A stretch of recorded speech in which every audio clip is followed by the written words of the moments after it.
Graça e paz do Senhor Jesus. Vamos agora continuar nosso estudo na carta aos Hebreus, 15 minutos com Jesus, amém? Vamos entrar em espírito de oração. Senhor, nosso Deus e Pai, obrigado, Senhor, por mais este dia em que podemos entrar na Tua presença para meditarmos na Tua palavra, para que possamos, Senhor, ser melhor a cada dia, Senhor. Dá-nos sabedoria, dá-nos, Senhor, todo o entendimento que precisamos, Senhor, para estarmos mais próximos de Ti, Senhor. Em nome de Jesus que eu peço por todos os que nos ouvem. Abençoa cada um, Senhor, de uma forma poderosa, meu Deus, para que todos nós possamos alcançar, Senhor, a salvação, para que todos nós possamos manter em santidade, Senhor, conhecendo cada vez mais a Tua palavra e os Teus propósitos em nossa vida, Senhor. É isso que Te pedimos e já Te agradecemos, em nome do Pai, do Filho e do Espírito Santo de Deus. Amém. Queridos, continuando então, nós falávamos na nossa reunião anterior, no nosso estudo anterior, a respeito da lei. E quando as pessoas, então, no passado não cumpriam a lei, né, faltavam com a lei, eles tinham que procurar, então, o sacerdote, oferecer um sacrifício a Deus pelo perdão dos seus pecados, porque isso fazia parte da lei de Deus no Velho Testamento. Então, nós estávamos falando, né, que ainda no capítulo 8 que nós estamos, relembrando o versículo 1, que diz assim: o ponto principal do que estamos dizendo é que temos um sumo sacerdote, tal que se assentou à destra do trono da majestade nos céus. Então, hoje nós temos um sacerdote que não é um homem muito superior a Melquisedeque, mas um homem agora muito superior a qualquer sacerdote da casa de Levi, a Abraão, a Moisés, mas o próprio Filho do Deus Altíssimo. Então, nós temos um Deus maravilhoso, um Deus todo-poderoso, que se assenta na sala do trono e à destra dele se encontra seu Filho Jesus. E nós estamos na dispensação do Espírito Santo. E o Espírito de Deus quer habitar em nós, quer estar em nós. E por isso que nós temos que ter todo o entendimento necessário, nós temos que buscar intimidade com Deus, chegar mais perto de Deus. Existem pessoas que estão muito longe de Deus e acreditam que Deus está sentado na sala do trono num lugar tão distante, mas não é verdade, porque Deus quer habitar em nossos corações. A verdade é que Ele está mesmo. Né? Ele está mesmo em regiões altíssimas, celestiais, e junto dele está o Filho, a destra de Deus Pai. Mas através do Espírito Santo, Deus é onipresente, onisciente, onipotente, e Ele está muito perto de nós, muito perto. E Ele diz assim: clama a mim e eu te ouvirei. Será que Ele está tão distante que não possa nos ouvir? Nós clamamos a Deus e Ele nos ouve imediatamente. E nós temos hoje um mediador entre o céu e a terra, que é o nosso Senhor Jesus Cristo. E sem Ele é impossível chegar ao Pai. Só Ele, só através de Jesus Cristo é que nós podemos chegar ao Pai, à sala do trono. Mas o que nós vamos continuar falando hoje é a respeito da lei, né? Nós vimos que antes as pessoas agradavam a Deus cumprindo a lei, mas deixaram de agradar a Deus. Por quê? Porque eles faziam uma interpretação da lei segundo a sua própria vontade e os seus próprios interesses. Então, voltando a explicar essa questão, é como nós que temos regras, que temos leis, que temos estatutos, mas burlamos a lei, buscamos nossos interesses dentro dela. Moldamos a lei segundo os nossos interesses. E nós estávamos no nosso outro encontro dando respeito da própria lei do trânsito, que fica mais fácil para as pessoas entenderem, né? Ele precisa de um sinal, ele precisa de uma câmara, ele precisa de um soldado, né, de um guarda, ele precisa ser vigiado o tempo todo para que ele não saia da lei. Por quê? Porque a lei está escrita no papel e ela é acompanhada de uma sanção, né? Então ele vai receber uma penalidade se ele não cumprir a lei. Só que ele se esquece que os olhos de Deus estão em todo lugar. E Deus está vendo tudo o que nós fazemos, não só o que nós fazemos, porque Ele sonda os nossos corações, Ele sonda a nossa mente, Ele sabe tudo o que nós pensamos.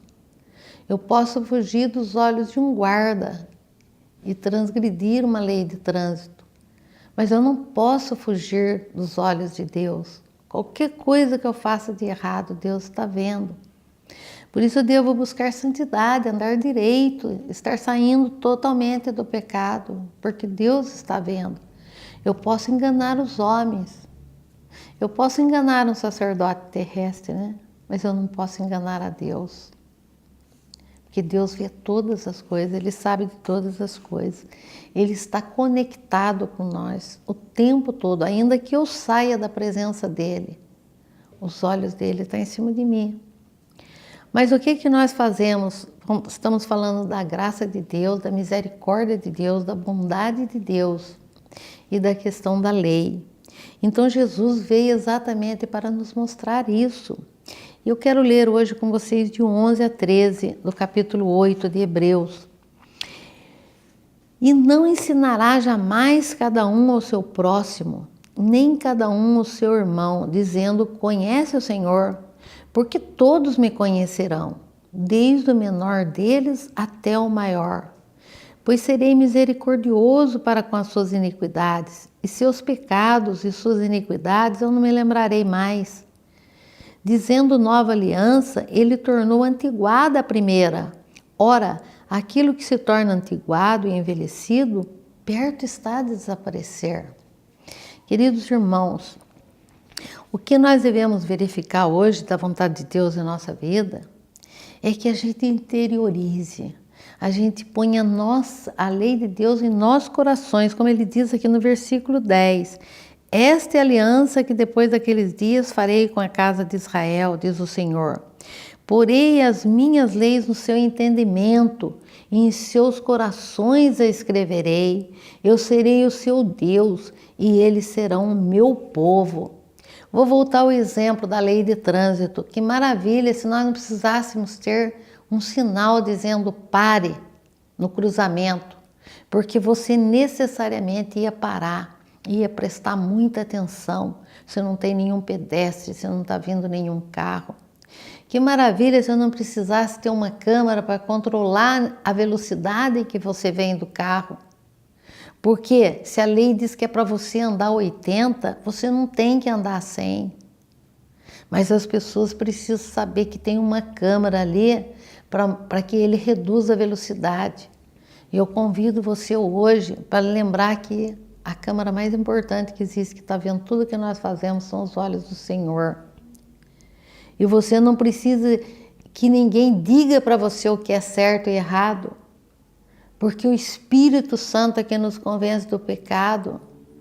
É isso que Deus quer. Isso é viver em santidade, isso é buscar andar no caminho correto.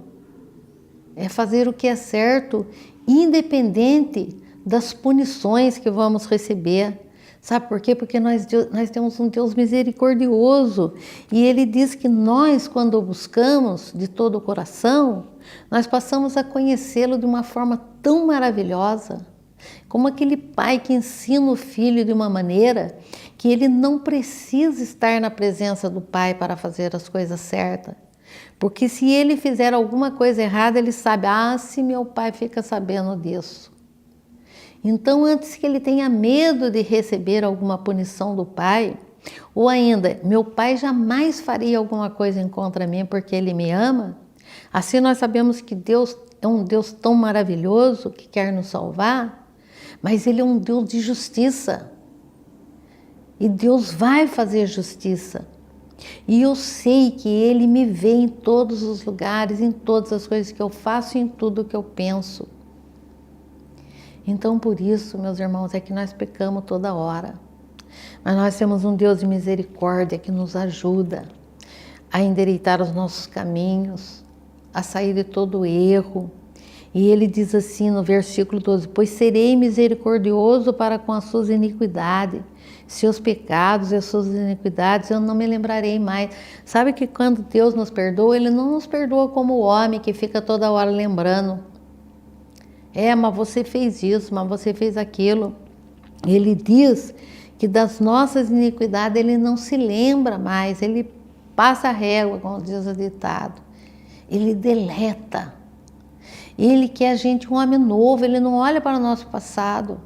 Não importa o tamanho do seu pecado, não importa tudo que você fez de errado até hoje, mas Ele quer que você coloque no seu coração, interiorize as leis de Deus e que você passe a andar de um modo diferente. Ele quer que todos os dias a gente seja melhor. Talvez a gente não consiga mesmo mudar de repente, mas a gente vai mudando gradativamente. A gente vai entendendo qual é o propósito de Deus na nossa vida. Ele quer nos levar à perfeição. Ele quer nos lapidar. Ele quer deixar a gente cada vez mais puro, mais limpo. Até porque o dia que Jesus voltar, nós vamos ter que estar assim. Porque senão nós não vamos para o céu. Porque Jesus disse que é impossível ver a glória de Deus se nós estivermos sujos pelo pecado. E a palavra de Deus é a água que nos limpa. Quanto mais eu leio a palavra de Deus, mais limpo eu fico. Porque essa é a água que nos limpa. Mas se eu não conheço a palavra de Deus e vou me distanciando de Deus, eu vou cada vez me contaminando mais. Mas de repente eu paro e lembro que eu tenho um mediador. Eu lembro que eu tenho Jesus. Eu lembro que tenho o Espírito Santo, que leva até Deus os meus pedidos. E eu posso me regenerar. Como ali em Jeremias, Deus mostra ao profeta que nós somos pó, que somos barro. E assim como o oleiro pode quebrar o vaso e fazer um vaso novo, Deus pode também nos fazer um vaso novo. Deus pode pegar o pior dos bandidos e transformá-lo. Mas isso depende só de uma coisa, é da nossa vontade. A vontade de servir a Deus de todo o nosso coração. A vontade de conhecer mais e mais. Ele diz no versículo 11, e não ensinará jamais cada um ao seu próximo, nem cada um ao seu irmão, dizendo, conhece ao Senhor, porque todos me conhecerão, desde o menor até o maior. Você conhece bem o Deus que você serve? Ele é um Deus de misericórdia. Ele é um Deus que faz tudo novo quando nós queremos. Ele é aquele que pega um vaso de desonra e transforma num vaso de honra, se Ele quiser ser transformado. Ninguém pode nos transformar, senão Deus, e senão pela minha própria vontade. Porque se eu não tiver vontade, Deus vai me respeitar e não vai me transformar. Mas se eu quiser, Deus me transforma. E eu peço nesse dia que Deus esteja transformando essas vidas para melhor. Porque sempre é possível melhorar. Eu peço a Deus nesse dia que você possa ter entendido essa palavra, que você possa estar colocando no seu coração, que você não dependa de normas, de leis, de papéis escritos, não faça isso, não faça aquilo. Porque você sabe, porque o Espírito Santo já te conscientizou de todo o seu pecado e você sabe exatamente. E se você não sabe, faça como Davi. Senhor, mostra-me os meus caminhos errados. Onde eu estou errando? Corrija-se. E Deus Todo-Poderoso se alegrará de ti. E certamente você será o verdadeiro herdeiro da promessa e vai morar no céu. Porque nós temos um Deus Altíssimo. Nós temos um Jesus que intercede a todo tempo por cada um de nós. E Ele agora, eu peço em nome dEle, em nome do nosso Senhor Jesus Cristo, que Deus esteja te vendo, olhando para você e já recebendo você como um dos seus filhos amados e salvos. Em nome de Jesus que eu te peço. Em nome de Jesus que eu peço a Deus pela sua salvação. Amém.